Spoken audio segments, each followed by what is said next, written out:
Hello students.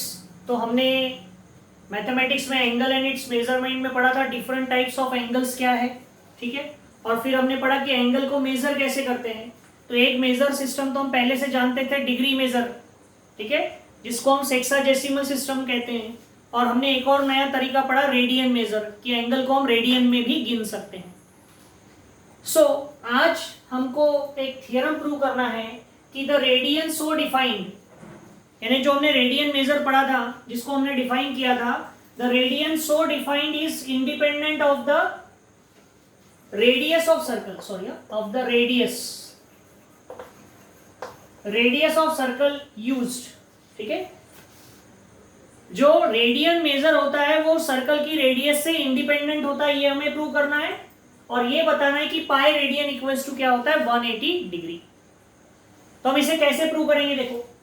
तो हमने radian को कैसे डिफाइन किया था, पहले वो देखते हैं। हमने एक सर्कल लिया था और इस सर्कल का ये सेंटर है O, और ये इस सर्कल की रेडियस है कितनी, R is the radius of this circle. और हमने ये एक दूसरी रेडियस बनाई सर्कल की, इसको A नाम दिया, इसको B नाम दिया। तो ये जो आर्क लेंथ है ये भी R है, ठीक है। सर्कल की रेडियस भी R है और सर्कल की आर्क लेंथ भी R है। और हमने इसको इधर एक्सटेंड किया C पॉइंट तक, OA OC, ठीक है। तो ये जो बन गया AOC एंगल, ये कौन सा एंगल हो गया, स्ट्रेट एंगल, क्योंकि OA को हमने इधर बढ़ा दिया, AC इज द डायमीटर। तो ये एंगल 180 डिग्री का हो जाएगा, ओके। तो अभी इसकी बात नहीं कर रहे हैं, हम बात कर रहे हैं रेडियन मेजर की। तो हमने पढ़ा था कि ये जो एंगल है कितना है, 1 रेडियन। कब 1 रेडियन एंगल होता है, किसी सर्कल की रेडियस और आर्क लेंथ दोनों अगर इक्वल हो तो जो सेंटर पर एंगल बनता है उस एंगल को हम 1 रेडियन कहते हैं, ओके। तो ये एंगल 1 रेडियन है। तो हमें प्रूव करना है कि द रेडियन सो डिफाइंड, यानी ये जो रेडियन एंगल है इसका मेजर इंडिपेंडेंट होता है सर्कल की रेडियस से। यानी आप सर्कल की रेडियस कुछ भी रखो, 5 सेंटीमीटर रखो या 50 सेंटीमीटर रखो, बस शर्त क्या है, जितनी सर्कल की रेडियस है उतनी ही आर्क लेंथ होनी चाहिए। ये हमको प्रूव करके बताना है।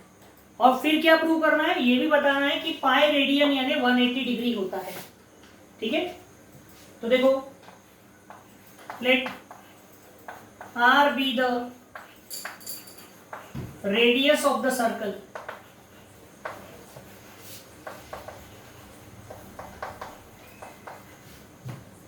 with center O।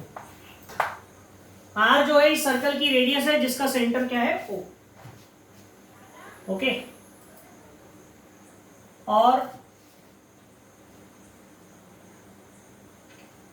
Arc length AB कितनी है, R, ठीक है। और सर्कल की रेडियस भी क्या है, R। तो ये हो गई आपकी straight angle. In figure angle AOC is the straight angle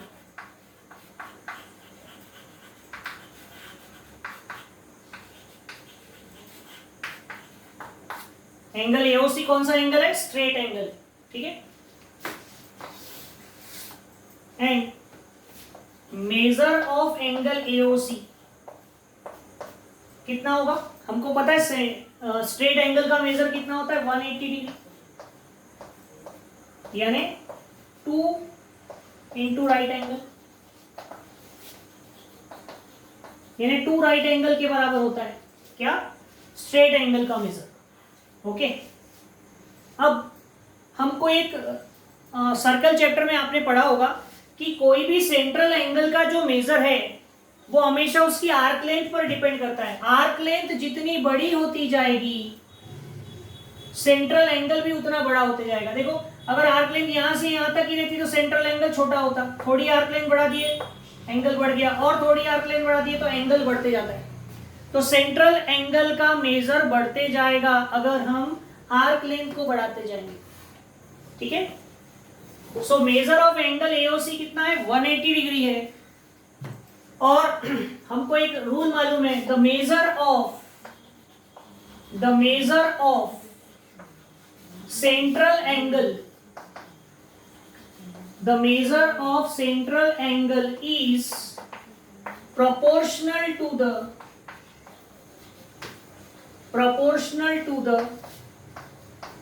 arc length, proportional to the arc length। ठीक है, यानी हम ऐसा कह सकते हैं क्या कि measure of angle AOB upon measure of angle AOC is equals to angle AOB का मेजर उसकी आर्क लेंथ AB पर डिपेंड करेगा, आर्क लेंथ AB पर डिपेंड करेगा, और एंगल AOC का मेजर डिपेंड करेगा आर्क लेंथ। देखो एंगल AOC के लिए आर्क लेंथ क्या होगी ABC, आर्क लेंथ ABC। ठीक है, तो आर्क लेंथ AB कितनी है, आर्क लेंथ AB है R, देखो, और आर्क लेंथ ABC कितनी होगी, पूरे सर्कल की सरकमफरेंस होती है 2 पाई r, तो ये हाफ सर्कल है ना ABC, तो इसकी सेम ही सरकमफरेंस हो जाएगी पाई r, कितनी हो जाएगी पाई r, तो r और r कैंसिल, तो कितना आएगा 1/पाई। Measure of angle AOB upon measure of angle AOC है, ठीक है, तो हम AOC को उधर भेज देते हैं। So major of angle AOB कितना हो जाएगा 1/11 मेजर ऑफ एंगल AOC, 1/11 नहीं, सॉरी ना, 1/पाई नॉट 11, 1/पाई मेजर ऑफ एंगल AOC आएगा। लेकिन हम देखो पहले ही मेजर ऑफ एंगल AOC निकाल चुके हैं, कितना है वो 2 times right angle, so 2 times right angle यानी 2 राइट एंगल अपॉन पाई, और ये मेजर ऑफ एंगल AOB था, और हमको पता है कि हमने डेफिनेशन पढ़ी थी कि मेजर ऑफ एंगल AOB कितना है 1 रेडियन, तो 1 रेडियन का फॉर्मूला क्या आ गया 2 times right angle upon pi. इसमें कहीं भी रेडियस है क्या, देखो आ रहा है कहीं नहीं, जो था वो कट गया था पहले, तो हम ये बोल सकते हैं क्या कि the radian so defined is independent of the radius. इसके बाद हम लिख सकते हैं क्या कि the radian measure is independent of the radius, okay. और इन दोनों का रेशो कितना आ रहा है 1, इन दोनों का रेशो कितना आ रहा है 1, तो इसके बाद हम 2 चीजें लिख सकते हैं क्या, the radian is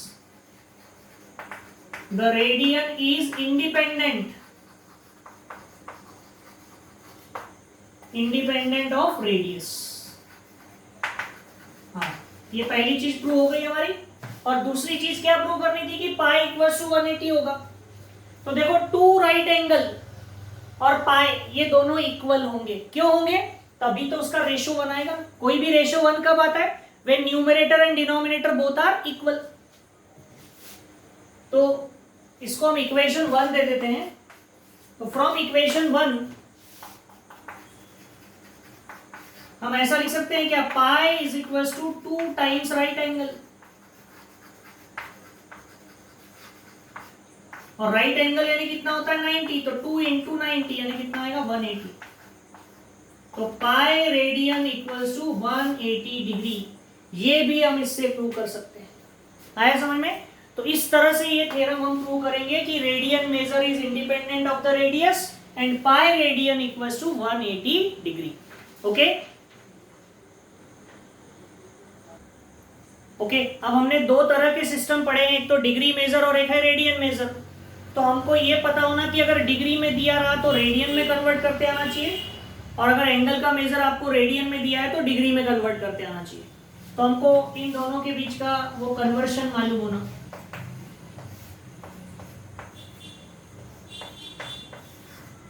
so what are those conversions?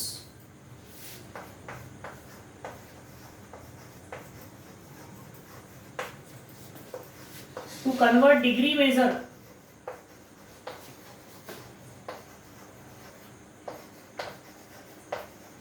into radian measure,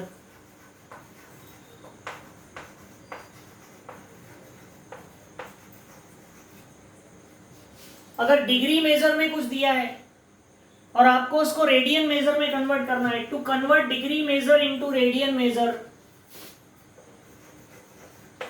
we multiply it by pi by 180। अगर आपको कहीं डिग्री मेजर में कोई एंगल दिया है, जैसे आपको दिया है फॉर एन एग्जांपल, हमको दिया है 90 डिग्री और आपको बोला इसको रेडियन में कन्वर्ट करो, तो क्या करना, 90 को मल्टीप्लाई कर देना पाई बाय 180 से। सो ये 90 2 जा 180, कितना आ जाएगा, पाई बाय 2। ये आ गया रेडियन। बहुत ही सिंपल। डिग्री को रेडियन करना है तो पाई बाय 180 से मल्टीप्लाई करो, degree will convert into radian. 90 degree था, उसको पाई बाय 180 से मल्टीप्लाई किया, सो 90 से 180 कैंसिल हो जाएगा 2 times, so it will be pi by 2 radian. Okay, radian में कन्वर्शन डिग्री का है, बहुत सिंपल। अच्छा, अब इसका उल्टा, अब ऐसा भी हो सकता है कि कहीं आपको रेडियन में दिया है और आपको उसको डिग्री में कन्वर्ट करना हो, so that can also be done. So to convert radian major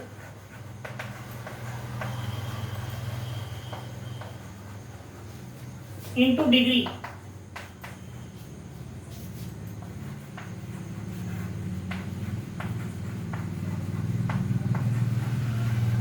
to convert radian measure into degree measure we multiply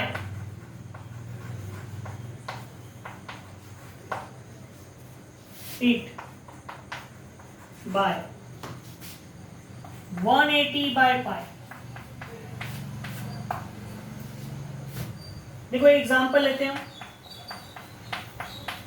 अगर हमको कहीं पाई बाय 6 रेडियन दिया है and we want to convert it into degree, तो क्या करना है, देखो pi by 6 multiplied by 180 by पाई।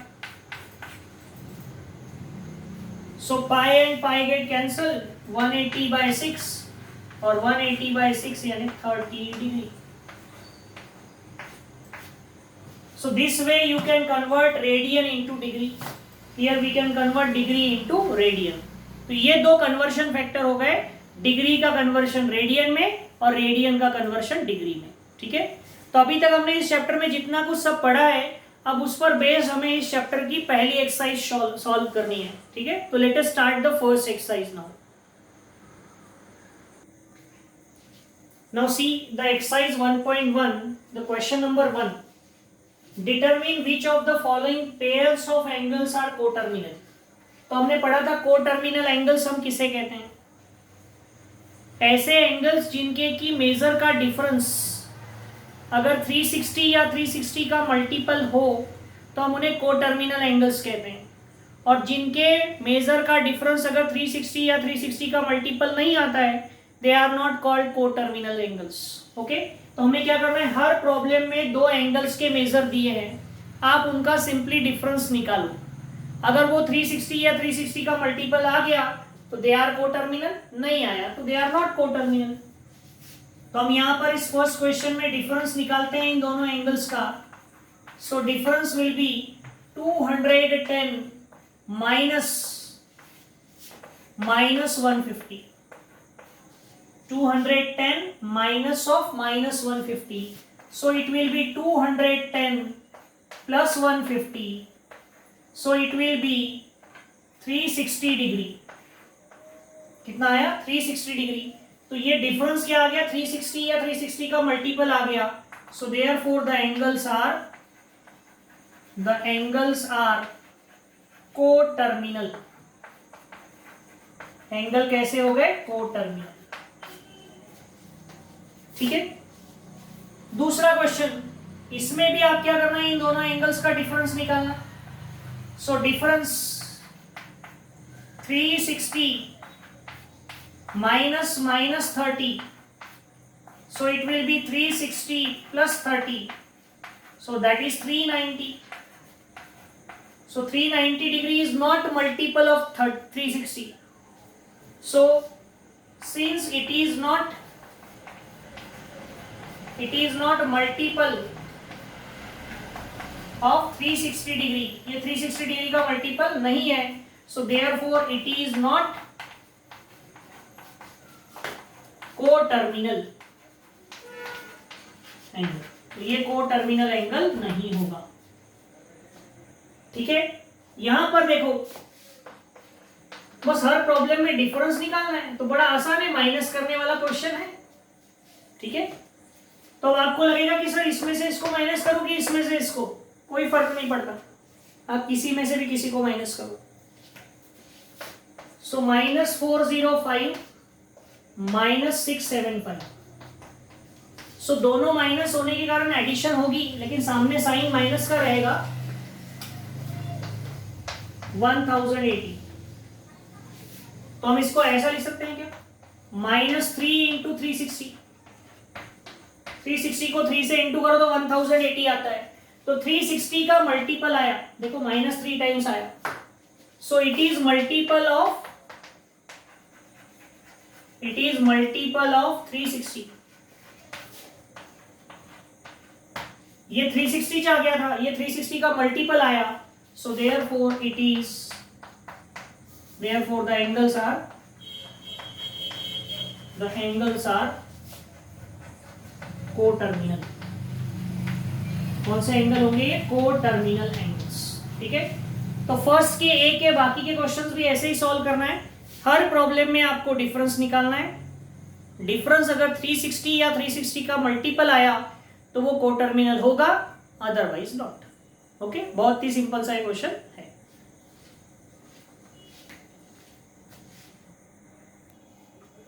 अब देखो क्वेश्चन नंबर 1 का बी, इसमें क्या दिया है, draw the angles of the following measures.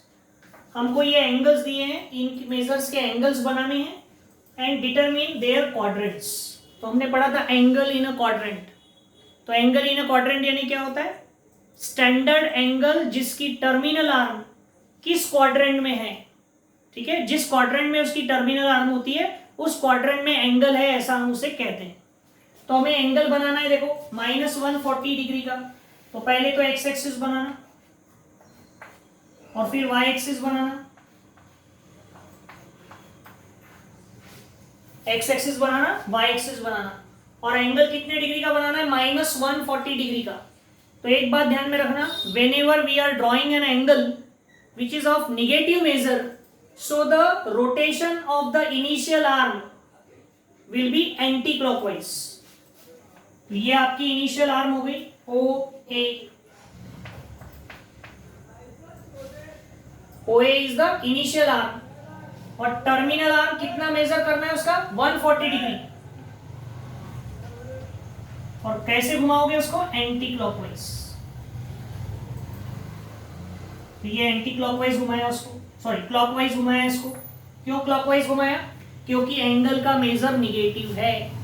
तो 140 डिग्री यहां तक आ जाता तो 180, यहां तक रहता तो 90, तो ये 90 और 180 के बीच में रहेगा ऐसे, तो ये एंगल का मेजर हो गया -140 डिग्री। तो ये टर्मिनल आर्म जो आ गई OB, ये कौन से क्वाड्रेंट में आई, ये आ गई क्वाड्रेंट 1 2 3, ये थर्ड क्वाड्रेंट है, तो हम ये लिखेंगे एंगल इज इन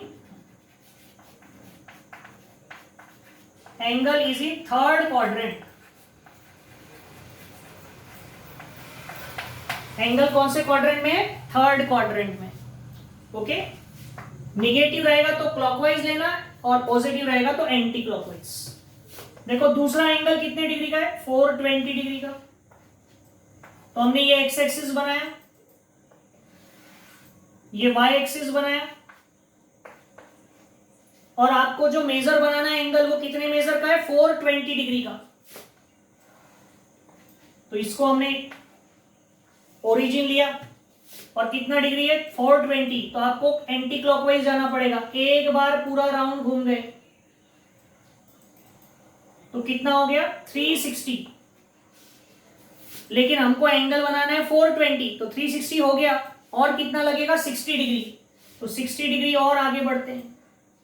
अगर 90 चले गए तो यहाँ आओगे, 90 नहीं आना है क्योंकि 420 है, 360 प्लस 60, तो टर्मिनल आर्म यहाँ पर आएगी। ये आपकी इनिशियल आर्म थी OA और ये टर्मिनल आर्म आ गई OB। टर्मिनल आर्म कौन से क्वाड्रेंट में आई? फर्स्ट क्वाड्रेंट में। So therefore angle is in first quadrant. Angle कौन से क्वाड्रेंट में आया? फर्स्ट क्वाड्रेंट में। ओके, यहां आपको एंगल बनाना है